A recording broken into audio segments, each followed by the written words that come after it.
আৰু সৰকাৰি কাম-কাজৰ লগত জড়িত সিদ্ধান্ত সেইখিনি আপোনালোকে আমাৰ সৰকাৰৰ প্ৰেছ বিজ্ঞপ্তি বা আমাৰ টুইটাৰ ফেসবুক একাউণ্টত পাব সেইখিনিৰ বিষয়ে মই ক'ব খোজা নাই যিকেইটা ৰাজহুৱা স্বাৰ্থৰ লগত জড়িত সেইকেইটা বিষয় আপোনালোকৰ সন্মুখলৈ আনিব খুজিছোঁ আপোনালোকে জানে যে বিশেষকৈ কংগ্ৰেছ চৰকাৰৰ সময়ত অসমৰ হাইস্কুল সমূহত কন্ট্ৰেকচুৱেল টিচাৰ নিযুক্তি কৰা হৈছিল আৰু সেই কন্ট্ৰেকচুৱেল টিচাৰ সকলক প্ৰথম অৱস্থাত 12,000 টকা দৰমহা দি আৰম্ভ কৰা হৈছিল 2021 চনত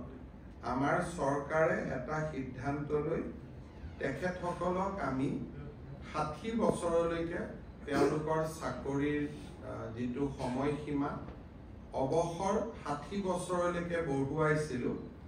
আৰু নিয়াৰ ৰেগুলাৰাইজেশ্যন আমি ৰেগুলাৰাইজেশ্যন নকৰি নিয়াৰ ৰেগুলাৰাইজেশ্যন বুলি এটা শব্দ ব্যৱহাৰ কৰিছিল আৰু তেওঁলোকক অলমোষ্ট ৰেগুলাৰ শিক্ষকৰ সমান আমি দৰমহা দিয়া আমি আৰম্ভ কৰিছিল আজি কেবিনেটে তেনেকুৱা ধৰণৰ 4,669 জন শিক্ষকে যাতে নিয়মীয়া শিক্ষকৰ মৰ্যাদা পাব পাৰে তেনেকে আমি সৰ্বশিক্ষা অভিযানত যি ধৰণে আমি ৰেগুলাৰাইজ কৰিছিল তেনেকুৱা পাথৱে এটা আজি আমি মুকলি কৰি দিছো অৰ্থাৎ শিক্ষা বিভাগে অহা 10 দিনৰ ভিতৰত বিজ্ঞাপন উলিয়াব এই 4,669 জন শিক্ষকে কন্ট্ৰেকচুৱেল টিচাৰ বুলি আমি যাক কওঁ যোনে হাইস্কুলত কাম কৰি আছে তেওঁলোকে আবেদন কৰিব পাৰিব আৰু কাগজ পত্ৰ পৰীক্ষা কৰাৰ পিছত তেওঁলোকক আমি নিয়মীয়া শিক্ষকৰ মৰ্যাদা দিম কিন্তু কোনোবাই যদি ভাবে যে নহয় মই চুক্তিবদ্ধ শিক্ষক হৈ থাকিম মই নিয়মীয়া শিক্ষক হ'ব খোজা নাই সেই অপচনো তেওঁলোকৰ খোলা থাকিব অৰ্থাৎ এটো ম্যান্ডেটৰি নহয় এটো ভলেন্টিয়াৰি আৰু তেওঁলোকে ভলেন্টিয়াৰি হিচাপে ইয়াত ইচ্ছা কৰিলে তেওঁলোকে পাৰ্টিসিপেট কৰিব পাৰিব আৰু ইচ্ছা নকৰিলে তেওঁলোকে পাৰ্টিসিপেট নকৰাকৈ থাকিব এই মাহৰ 19 তাৰিখে আমি সৰকাৰৰ দুটা ফ্ল্যাগশিপ স্কিম আৰম্ভ কৰিম অসমৰ 126টা সমষ্টিতে একোটা অনুষ্ঠান হ'ব আৰু গুৱাহাটীত ৰাজ্য চৰকাৰে সাংবাদিক মেলৰ জৰিয়তে এই আঁচনি দুখন মুকলি কৰিব প্ৰথম হ'ল 12,60,000 অৰুণোদয় নতুন হিতাধিকাৰী অৰ্থাৎ প্ৰতিটো সমষ্টিটোৰ আয়তন হিচাপত কৰবাত 500 বেছি কৰবাত 500 কম অলমোষ্ট 10,000 কৰি আমি নতুন হিতাধিকাৰী সংলগ্ন কৰিম আৰু পুৰণি হিতাধিকাৰী সকলৰো তেওঁলোকে যি পাই আছে সুবিধা তাত এটা নতুনকৈ ৰিভিউ বা সমীক্ষা হ'ব এই গোটেই কাৰ্যসূচীটো আমি 19 সেপ্টেম্বৰত আৰম্ভ কৰিম আৰু আমি 10 জানুৱাৰীৰ ভিতৰত প্ৰপত্ৰ লোৱা প্ৰপত্ৰ সিলেক্ট কৰা ফাৰ্স্ট ইনষ্টলমেন্ট আমি যাতে 10 জানুৱাৰীত দিব পাৰো সেই ধৰণে অৰুণোদয় 3.0 আমি 19 তাৰিখে সূচনা কৰিম বা আমি আৰম্ভ কৰিম এই উপলক্ষে অসমৰ 126টা সমষ্টিতে 126খন মিটিং হ'ব যত মন্ত্ৰী বিধায়কসকল উপস্থিত থাকিব আৰু গুৱাহাটীৰ পৰা মই আপোনালোকক নিমন্ত্ৰণ কৰি গোটেই আঁচনিখনৰ বিষয়ে মই বুজাই দিম কিন্তু 126টা সমষ্টিতে ইয়াৰ একোটা অনুষ্ঠান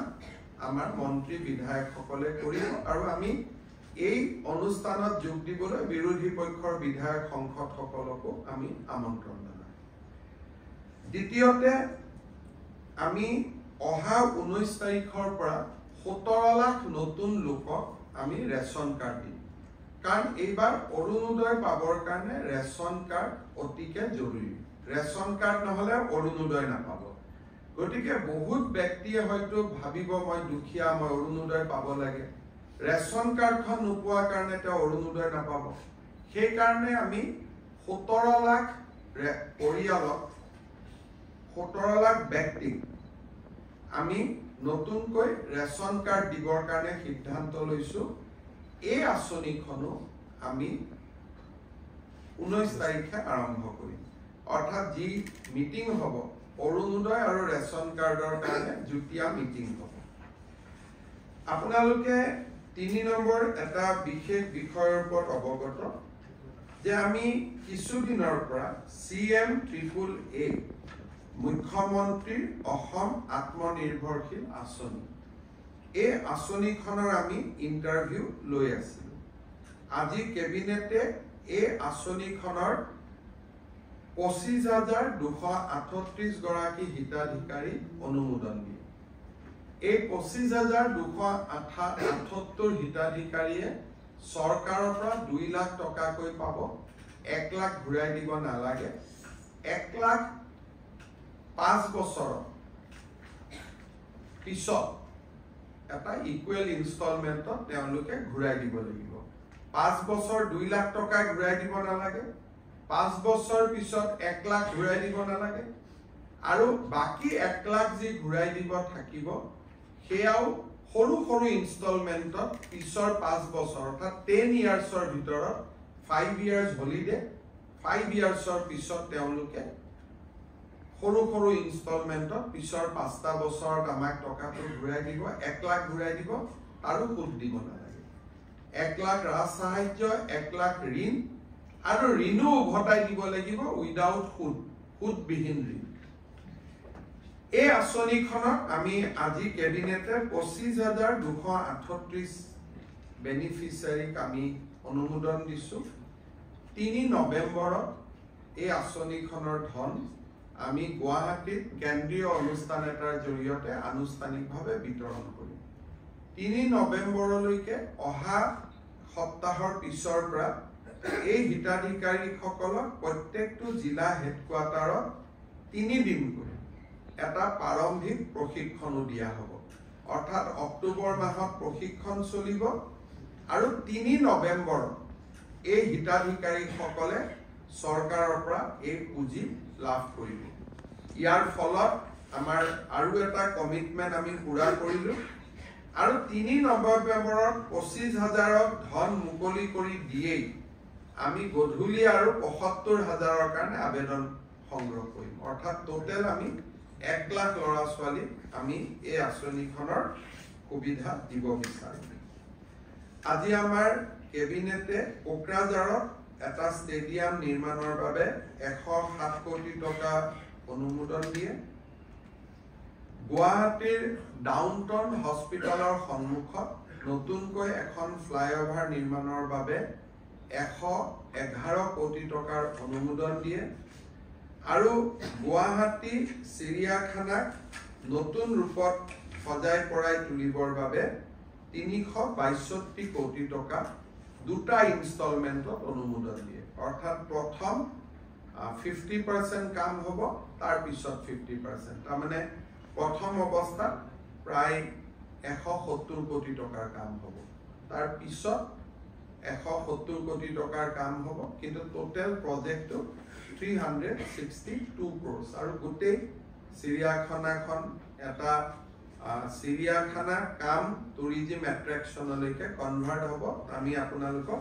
পিছত প্ৰেজেন্টেশনটো ভাল কৰি আমি দেখুৱাম ইয়াৰ লগত আজি আমাৰ কেবিনেটে এটা খুব ডাঙৰ আঁচনিক মঞ্জুৰি কৰে সেইটো হৈছে দসাল বুলি এটা কোম্পানী আছে যিটো কোম্পানীয়ে ৰাফেল বিমান বিলাকক চোৱা চিতা কৰে যিটো কোম্পানীয়ে 3D প্ৰিন্টিংৰ পৰা আৰম্ভ কৰি সমূহ নিউ জেনাৰেশন টেকনলজিৰ ওপৰত কাম কৰে তেওঁলোকে অসমত এটা aerospace and defence automotive electronic vehicle ইণ্ডাষ্ট্ৰিজৰ এটা ট্ৰেইনিং হাব ইয়াত বনাব খোজে যাৰ জৰিয়তে অসমৰ যুৱ শক্তিক aviation industry defence industry aerospace industry automotive আৰু ইলেক্ট্ৰিকেল ভেহিকল ইঞ্জিনিয়াৰিঙলৈকে আমি আকৰ্ষণ কৰিব পাৰিম। এই গোটেই প্ৰজেক্টটোৰ বাবে দছালে আমাৰ অসমত 200 কোটি টকা বিনিয়োগ কৰিব আৰু ৰাজ্য চৰকাৰে 40 কোটি টকা বিনিয়োগ কৰিব। আগতে এনেকুৱা এটা প্ৰকল্প আমি টাটাৰ লগত কৰি আছিলোঁ, অসমৰ পলিটেকনিক বিলাকত এই আঁচনিটো চলি আছিলে। এতিয়া আমি সেকেন্ড হিচাপে সেন্টাৰ অফ এক্সেলেন্স এটা আমি গুৱাহাটী ইঞ্জিনিয়াৰিং কলেজত নিৰ্মাণ কৰিম। গুৱাহাটী ইঞ্জিনিয়াৰিং কলেজত হাব হ'ব আৰু অসমৰ 50খন কলেজত এই হাবৰ পৰা স্পোক মডেলত আমি ট্ৰেইনিং দিব পাৰিম। অৰ্থাৎ গোটেই আঁচনিখনত আসাম ইঞ্জিনিয়াৰিং কলেজ আৰু 50খন কলেজ এই আঁচনিটোৰ অধীনত আহিব। 240 কোটি টকা ব্যয় হ'ব, 40 কোটি টকা ৰাজ্য চৰকাৰে ব্যয় কৰিব, 200 কোটি টকা দছালে ব্যয় কৰিব। আৰু এই দছাল সিস্টেমে আপোনালোকে গুগল কৰিলে গম পাব, ৱৰ্ল্ডৰ এটা লিডিং টেকনলজি অৰ্গেনাইজেশ্যন। তেওঁলোকক মই আগতে কোৱাৰ দৰে গোটেই অটোমেটিভ, AI, ডিফেন্স, এৰোস্পেচ ইয়াৰ গোটেই ডিজিটেল টেকনলজিৰ ওপৰত তেওঁলোকে বহুত ডাঙৰ কাম কৰে। ৰবটিক্স, AI তাৰ ওপৰত বহুত ডাঙৰ কাম কৰে। তেওঁলোকে 200 কোটি টকা এটা নিজে বিনিয়োগ কৰিব অসমত এনেকুৱা ধৰণৰ এটা সেটআপ কৰাৰ কাৰণে। আজি আমাৰ ৰাজ্য চৰকাৰৰ কেবিনেটে যোৱা কিছুদিনত আমাৰ ষ্টক ট্ৰেডিঙৰ নামত যিটো ফ্ৰডুলেণ্ট ট্ৰেনজেকশ্যন হৈছে আৰু বিভিন্ন মানুহৰ টকা পইচা অনৈতিকভাৱে ডিপজিটৰ নামত লৈ তেওঁলোকে নিজৰ ব্যক্তিগত স্বাৰ্থত ব্যৱহাৰ কৰিছে, তেনেকুৱা 32টা গোচৰ CBI দিবৰ কাৰণে সিদ্ধান্ত গ্ৰহণ কৰিছে। আৰু এই গোটেই 32টা গোচৰ CBI তদন্ত কৰিব। মোৰ যোৱা দিল্লী ভ্ৰমণৰ সময়ছোৱাত ভাৰতৰ গৃহমন্ত্ৰী ডাঙৰীয়াৰ লগত মই আলোচনা কৰিছিলোঁ আৰু তেখেতেও CBI এই গোচৰ দিয়াত সন্মতি প্ৰকাশ কৰিছিলে। আৰু এই গোচৰটো ট্ৰান্সফাৰৰ প্ৰক্ৰিয়া এমাহ সময় লাগিব, কাৰণ তেওঁলোকে DOPTৰ পৰা নটিফিকেশ্যন কৰিব লাগিব, ইয়াৰ কিছু প্ৰচেছ আছে। কিন্তু আমি আজিৰ কেবিনেটত এইটো সিদ্ধান্ত লৈছো যে এই গোটেই কেইটা কেছ আমি CBI দিম আৰু CBI নোলোৱালৈকে অসম পুলিচে চাই থাকিব, কিন্তু ডিটেইল ইনভেষ্টিগেশ্যনটো CBI কৰিব। আৰু আমি আশা কৰিম যে যিমান সোনকালে পাৰি CBI ল'ব পাৰে। আমাৰ মুখ্য সচিবেও ডাইৰেক্টৰ CBI লগত কথা পাতিছে, তেওঁ সন্মতি জনাইছে যে আমি কেছ কেইটা ল'ম। গতিকে 32টা গোচৰ এতিয়ালৈকে আমি পঞ্জীভূত কৰিছো, 32টা গোচৰ আমি CBI দিম। কেবিনেটে এইটো সিদ্ধান্ত লৈছে যে আৰু যদি ভৱিষ্যতে এনেকুৱা কিছু গোচৰ আহে যি ট্ৰেডিং এপ বা ট্ৰেডিং ব্যৱসায়ী এতিয়াও আমাৰ চকুত পৰা নাই কিন্তু গাঁৱে ভূঞে সৰু সুৰাকৈ কৰি আছে, তেনেকুৱা গোচৰ যদি আমাৰ নটিচলৈ আহে আমি তেওঁলোককো এই 32টা গোচৰৰ লগত সংযোজিত কৰি দিম, যাতে এটা নিৰপেক্ষ তদন্ত হ'ব পাৰে। গতিকে আজিৰ আমাৰ কেবিনেটত লোৱা সিদ্ধান্তৰ ভিতৰত এইকেইটা ইম্পৰ্টেণ্ট ডিচিশ্যন আছিলে আৰু কেইবাটাও সৰু সৰু সিদ্ধান্ত আছে। এইখিনি আপোনালোকে আমাৰ টুইটাৰ, ফেচবুক বা DIPR প্ৰেছ ৰিলিজত আপোনালোকে পাব পাৰে।